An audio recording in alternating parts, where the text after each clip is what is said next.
Pipe ಆ ಕಡೆ ಹೇಳ್ಕೊಂಡು ಹೋಗು. ಯಾವ ಥರ ಕೆಲಸ ಮಾಡ್ತಾಳೆ ನೋಡ್ರಿ ತೋಟದಲ್ಲಿ. ಎಳಿ ಆ ಕಡೆ ತಿರ್ಕೊಂಡು ಹೇಳ್ಕೊಂಡು ಹೋಗು. ಇರು ಒಂದು ನಿಮಿಷ ಪೈಪ್ ಇದೆ. ಹೇಳ್ಕೊಂಡೋಗು.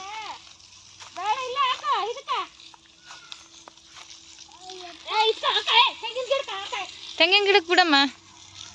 ಈ ಕಡೆ ಬಾ. ನೋಡಿ ತಾವಡ್ತಲ್ಲ ಯಾವ ಥರ ಕೆಲಸ ಮಾಡ್ತಾಳೆ ಅಂದರೆ ಸ್ವಲ್ಪನೂ ಸುಮ್ಮನೆ ಇರಲ್ಲ. ಎಷ್ಟು ತೀಟ ಮಾಡ್ತಾಳೆ. ಏನು ಮಾಡ್ತಿದ್ಯಾ? ಕೆಳಗೆ ಬಿಟ್ಟು ಹೇಳು ಏನು ಮಾಡ್ತಿದ್ಯಾ ಅಂತ. ಪೈಪ್ನ ಕೇಳಿಸಲ್ಲ. ಈಗ ಹೇಳು. ನೀರು ಬಿಡ್ತಿದ್ಯಾ? ಯಾವ ಗಿಡ ಇದು? ತುಳಸಿ ಅಲ್ಲಮ್ಮ, ತೆಂಗಿನ ಗಿಡ. ತೆಂಗಿನ ಗಿಡ. ಹ್ಞೂ ಕೊಕೊನೆಟ್ ಟ್ರೀ. ಕೊಕೊನೆಟ್ ಟ್ರೀ ಅಂತ ಹೇಳು. ತೆಂಗಿನ ಗಿಡ ಅಂತಲೇ ಹೇಳು. ಹಾಂ ತೆಂಗಿನ ಮರ. ಹ್ಞೂ ತೆಂಗಿನ ಮರಕ್ಕೆ ನೀರು ಬಿಡ್ತಾ ಇದೀಯಾ?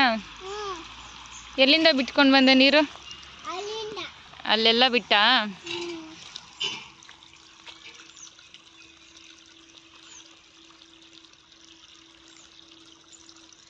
ಸೊಳ್ಳೆ ಕಚ್ತಾ ಇದೆಯಾ? ಹಾಂ ಕೂತ್ಕೋ. ಹಾಯ್ ಮಾಡು. ಹಾಯ್ ಮಾಡು. Hi friends. ಈಗ ಮುಳ್ಳ ಇರು ಈ ಕಡೆ ಬಾ. ಇಲ್ಲಿ ಕೂತ್ಕೋ ಇಲ್ಲಿ. ಬಿಡು.